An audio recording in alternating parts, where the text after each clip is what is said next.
G'day guys, Mike Pensini here. Welcome to the channel. As you can see, I've got my tutorial hat on today, so we're going to have a little look at the solo from one of my latest YouTube videos called Contradiction. Let's jump right in.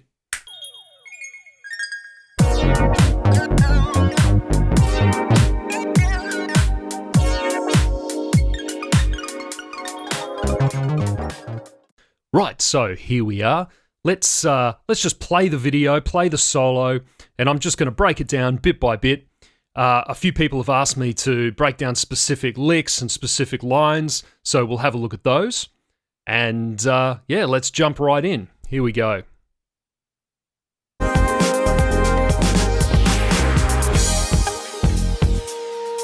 Okay, so we're just opening up the filter, easing into the solo.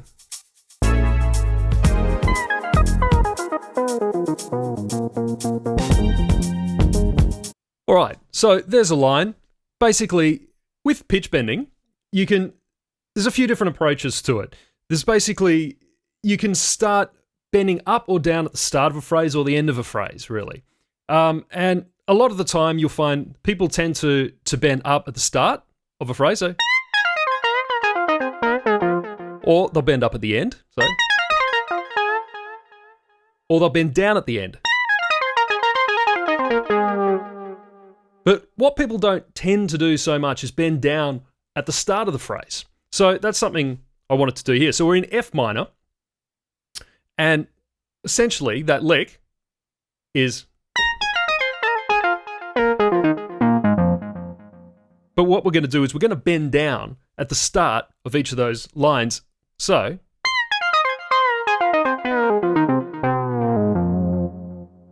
Just something different. It's a good way to start off a line, bending into it from above. Let's keep going.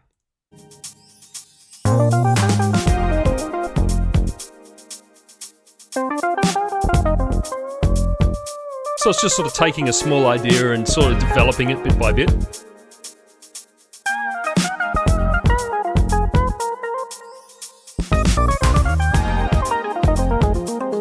So you notice there's a lot of pitch bending. I'm a big fan of the pitch bender. Basically, when I'm soloing, I like it to be essentially an extension of my voice. So as if I was going to sing this line, or if I was going to play it on a guitar or sax or something like that, I want it to be as expressive as possible. And I find that using the pitch bender is a great way to do that. And I'll do a whole other video I've got planned on pitch bend technique. But basically, you find that the general notes of the scale that people tend to pitch bend, you find are the third, so from the minor third to the major third, so if we're in F minor.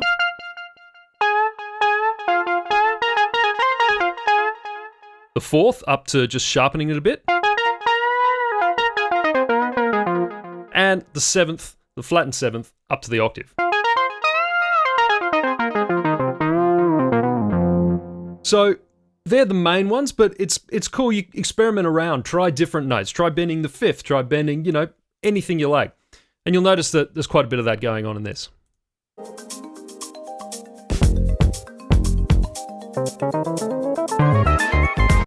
So there's another line. So basically, a way to approach that F minor is from the fifth of the scale, which is the C. So there's a great scale, a diminished scale, called the half whole scale. So it's basically a half step, a whole step, half step, whole step, continuing. So if we're playing that in C, it's semitone, tone, semitone, tone, semitone, tone, and so on.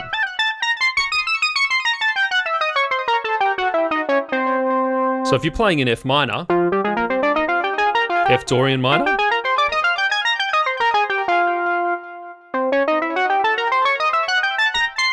it's a good way to approach it. So that lick,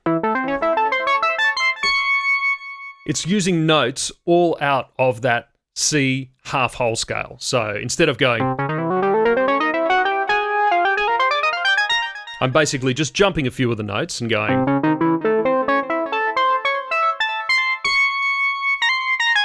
Then back to the F Dorian minor scale.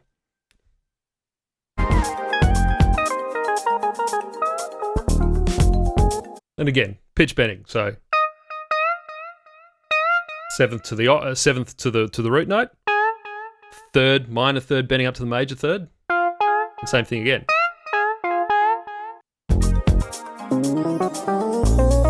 Again, diminished half whole scale. And that line there, that's just using the F Dorian minor scale. But instead of playing it linearly, so, up and down, we're just skipping notes. So we're playing in 6, essentially. So there's various ways you can approach playing over the one scale. You could play in thirds. So play triplets in thirds.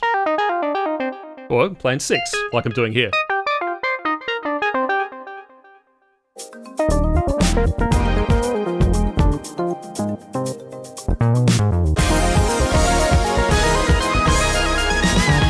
And that's just an F pentatonic, essentially. So.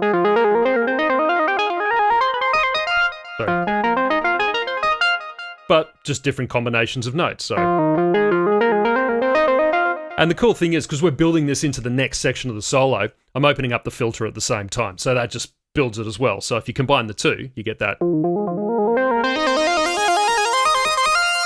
And then your lead sound soaring for the next section.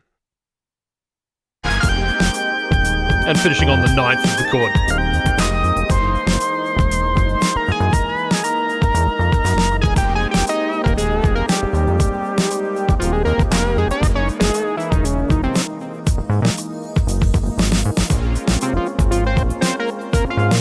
So there's another little trick. So basically, stacking fourths. So that's just going up in fourths until you cycle around again. Or you can do what I'm doing in this case, which is sort of going up a fourth and then that kind of thing. So basically, switching it between fourths and a smaller interval.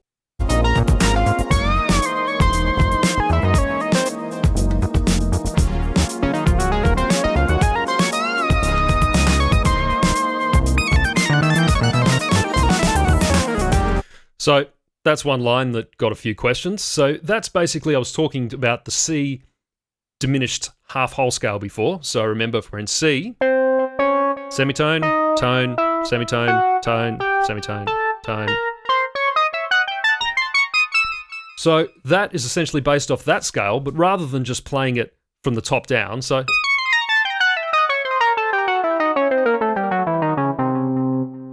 you break it up by playing those two, then skip, then go down a minor third, and repeat.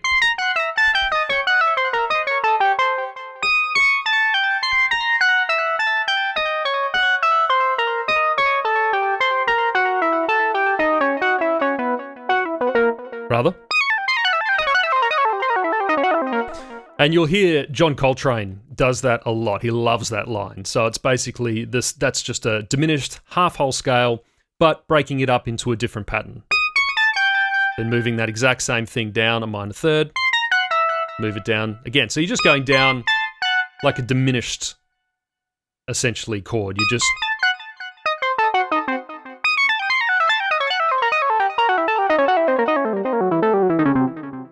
and so on.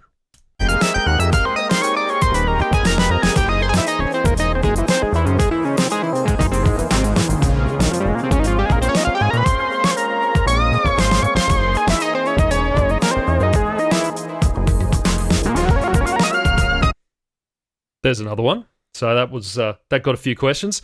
That basically where that chord is a E flat minor chord. So if we're playing over E flat Dorian minor,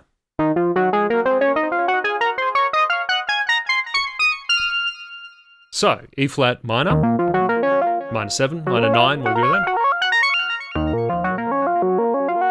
It's basically just playing that line up, but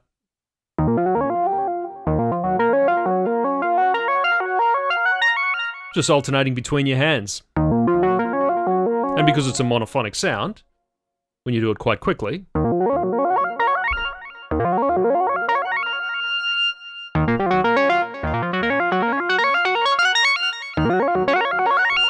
you get that sound.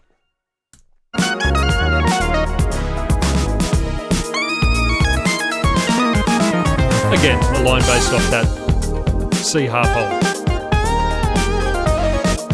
And there you go. That's the solo, broken down basically. So if there's any other bits in there that you heard that you wanted me to answer, like how I put them together or how I came up with it, just shoot a message down below in the comments.